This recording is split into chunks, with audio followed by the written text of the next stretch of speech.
ዛሬ ኢትዮጵያ ውስጥ ሲመረቱ ያየናቸው ድሮኖች ከጥቂት ዓመታት በፊት ለኢትዮጵያውያን ብቻ ሳይሆን ጉዳዩ ላይ የሚመለከታቸው አካላትም ጭምር የሚጠበቁ ጉዳዮች አልነበሩም። ዛሬ በዚህ ልክ ስማርት ሴንሰር ያላቸው በኤአይ ታገዙ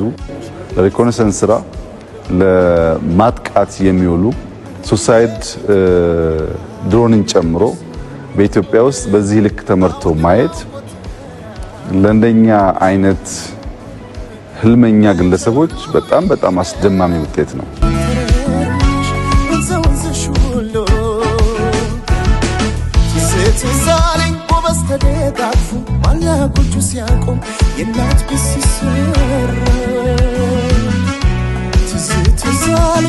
تبسني كلهم بيفينا قالبت وقلبت سنكا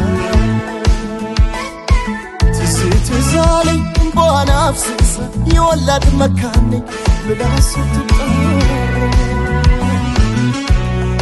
تزالي اللي جواسي درسلان على كل شي سيلات بومبس كنا يالك جواسي ففلان